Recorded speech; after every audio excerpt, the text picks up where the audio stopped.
What's good, everybody? I hope you can hear me well. Still at the beach. You already know what time it is. Let me get the hair off the mic because I hear some complaints later. Um, you see the title of the video. Money is not a destination. I know people hate hearing that. But here we go. Let's kick it off. So many people, again, while I've been on break, Erica, you should comment on this. You can comment on that. And I want you guys to understand, like Vice TV, a lot of these show production folks you see, they have staff who run around gathering intel. Shit, meet Kevin has like 10 people on staff that just run around getting information all day and then commenting, right? And this is why you see a lot of Black independent podcasts and videos sometimes have delayed information or delayed shows because we don't have a staff of 20 people running around putting it together like a news broadcast. But that's kind of where the industry is going, and that's okay. Now, why did I say money is not a destination? Many people say, well, Erica, if I could just make $1 million, if I could just hit the lottery, if I could just do this, oh, if I could just retire, oh, if I can just quit this job, I'll be so grateful. And then 2 to 3 years later, they're back working again. I've told y'all my family, I have a nurse in our family who retired once and went back again, and now is getting ready to retire for the second time. And we always joke and say, well, you're probably going to go back in 2-3 years because you'll be bored, right? Because money and retirement are these imaginary destinations. Now, what do I mean? Money is not a destination. Again, money is a never-ending game. Why do I like real estate? I was going to name this video, why do I like business? Because I'm all in, man. I'm all in. I love creating something, and like this Facebook group I created that's going to have 40,000 people in it. I've had people reaching out to me constantly to do business partnerships and deals that has opened up a whole nother lane. And it's insane. And it's going to be a multi-million-dollar thing off of a small thing. But if I was a person who wasn't, let's just be honest, years in the game, well studied, well researched, I'm looking at other people's stuff and how it runs, how it functions. I ask people for information on how they make these things profitable. I wouldn't know it, right? I wouldn't know. I'd be on the internet just posting memes and goofy and all day, which there's some people that do that. God bless them. The thing of it is when you have people who are like, I just got to retire, I just got to get to the end, they don't realize that this is a never ending game. You still have to find things and ways to be productive in your life. You're still going to have to find things to do. And this imaginary money is the end goal is false. I think I brought up Jesse Itzler last video, and I'll bring him up again. Again, it's hard to create newness once you get to your 40s, 50s, and 60s because you start to see a very, very different. Like I'm saying this, and I know I'm going to get so much backlash. If you look at men and women from 37 to 43, it is like when they don't drink water, when they aren't exercising, when they aren't taking vitamins, when they don't take good care of themselves, like everything, the train falls off the track. And it's like they coasting downhill. That is a major breaking point. I would say another major breaking point is 29 to 32. You start to see people who just been eating McDonald's and drinking beer every week. It's like, boop. You'll meet some people, you're like, you're 31? Damn, right? So some of that happens. And so this is the same when it comes to life and skills. If you aren't saying, what are new ways for me to be in the game? What are new cities for us to travel to? What are new opportunities for us? Our family does this beach thing every year. It's like December, we already know it's going to be a week. It used to be in November. Everybody would go on the family cruise, and it would just be a thing, right? It would be into our calendar.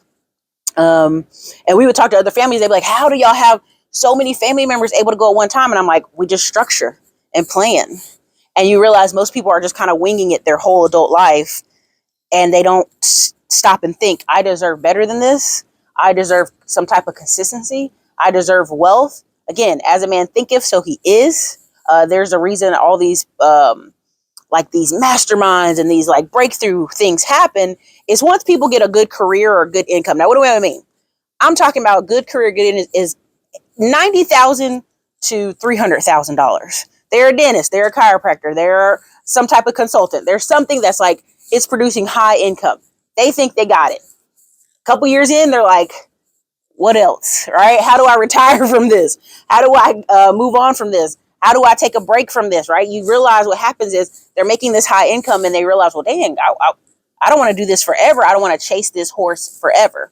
And so that's when the game begins, right? That's when the rich dad, poor dad, the reading the books, the playing the cash flow quadrant, the how do I retire game starts to happen. And then for most people that happens 35 to 55. This is when people start, this is the number one ages for people starting to buy multifamily real estate, second home real estate, investment properties. Okay. And also 44 is the like number one, 44 to 48 is the number one ages someone starts a business. So let's go there. If they've been working since they're 20, now they've had 20 years experience in that particular career field. At 44, if they have been disciplined, if they have their money right, they have their house, their spouse, everything's kind of level and stable, they can go start a business. They can go start a group home. They can go buy a couple of rentals. They can start adding play to the game. But the problem is many people didn't use their 20s to study, didn't use their 20s to get a high level skill. So now they're in their 30s and 40s trying to play catch up. Now let's throw some kids in there. Let's throw some accident babies. Like I'm going to say it because it's true. Let's throw some accident babies in there. So now you have these adults who are trying to play catch up in life while raising a kid, while looking at their parents getting older. If their parents aren't taking care of themselves at a high rate, it's problems, right? I'm talking to friends now who we're in our mid 30s to 40s and their parents are dead or their parents are sick. I'm talking about sick as a dog. They're trying to convince them to eat healthy and do right. And I'm like, it's kind of too late. I mean, you can kind of turn the ship around a little bit, but not by much. You can give them a more comfortable life for the next 10 years that they may live, but the damage is mostly done, right? It's never too late, right? You can always stop talking today, but in general. And so this is why I'm making these kind of woo-woo videos at this moment. We're at the beach. The beach is behind me. It's cold, but I want you to understand when I talk about middleman to millions, when I talk about a lot of this stuff, if you actually start researching, and I'm just using Kanye West as an example, but I want you to check out some of these sports guys. Some of these sports guys that actually have longevity, healthy, good lives. They're not dependent on coming on ESPN or doing podcasts. They own service companies. They own HVAC companies, repair companies. Some of them football players in Florida own pool cleaning companies. Are they cleaning the pools? No. They have staff doing that, right? Are they flipping burgers at Wendy's that one basketball player got? No, they're not doing that. Kanye West owned like 100 Burger Kings and Wendy's, right? Was it Burger King and Taco Bell? I think it was Burger King, Taco Bell, that Yum Corporation thing. Franchises. And he gave like 18 to Kim as a wedding gift. And what you got to understand is, oh, it's because all this money. I'm like, yes, it's because the rap money. It is his vehicle that produces a lot of income for him to do. But it's that long-term base that lets Kanye get away with a lot of things that most people cannot. And I think Diamond Dave just reposted a video about where real power resides. This is why it's so important when I tell people, I'm like, get that income up as high as you can and get a few assets, stabilize, and have people that can come with you. Now, what do I mean? The 2 service businesses that we have that we'll be documenting January to April, March, kind of the the contracts and all that other stuff. You can see some of the basics.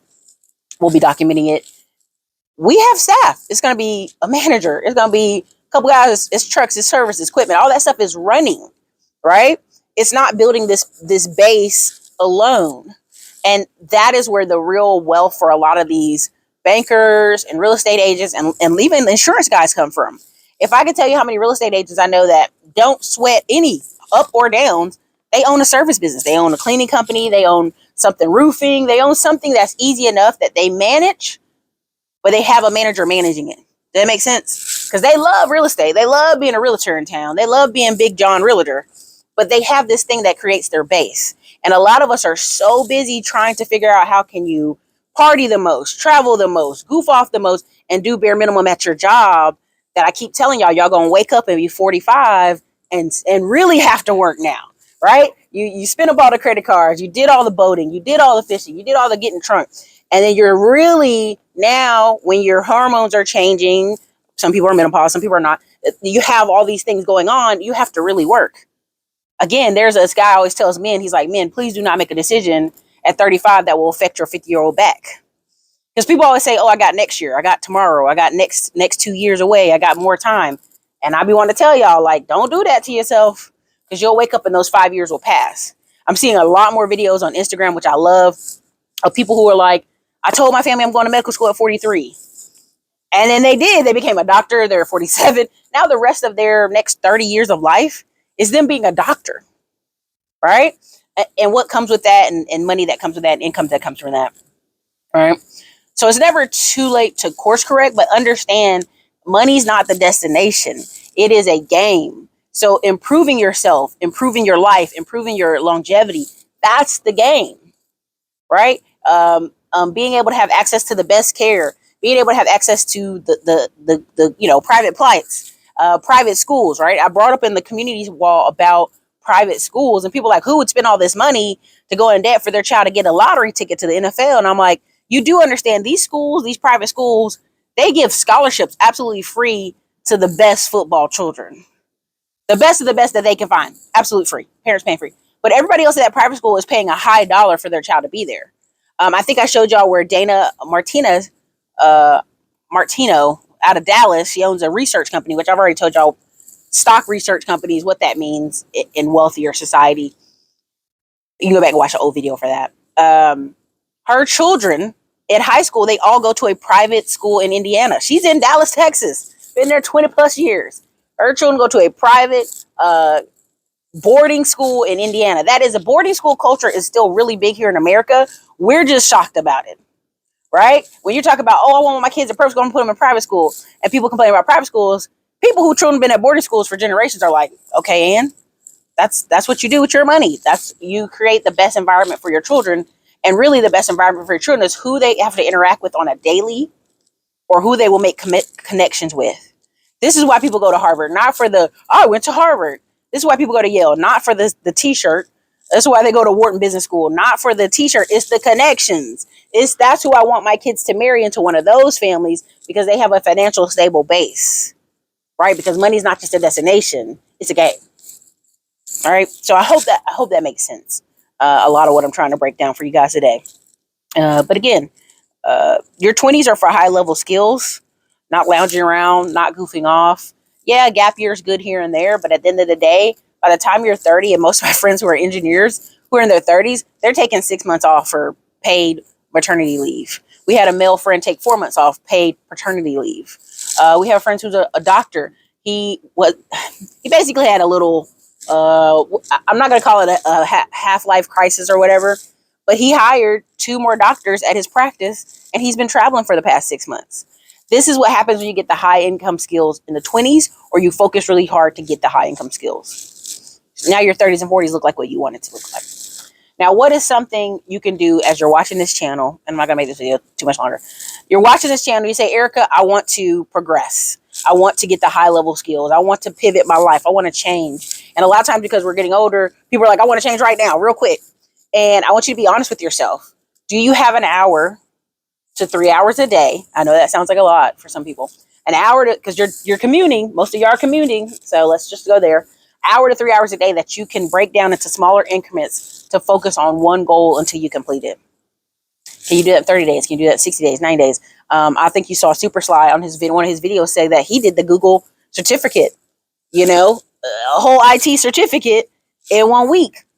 That means he was just in there all day, just like a boot camp, training himself. And that's what a lot of you need to figure out when y'all going to do that. This is the best time for you to do that. But I know many people's mindset is, oh, it's vacation. It's Christmas. I'm going to hang out and like lounge around with my kids, so my kids remember all these memories with me and all that stuff. And that's great. I want you to do that. But at some point, you will have to take the initiative to really buckle down an hour to 3 hours a day and pivot into a new direction. What's the difference between me or you or other people? If you have credit, or you have vendor credit, or you have business credit, you can pay 3 or 4 people on staff to be that focused, disciplined person, to be that plumber, that electrician, that roofer. You can pay those people to do the work that you physically don't want to do. But right now, when you don't have it, if you don't have that income, you need to be buckling down an hour to 3 hours a day. And also sitting down and crafting, what is the life you want or you think you deserve, right? What does it look like? And that should inspire you to finish your goal. So this is your girl, Erica, Classy Clown Blog. Hope that was helpful. And again, money is not a destination. I hope this information was helpful for you guys.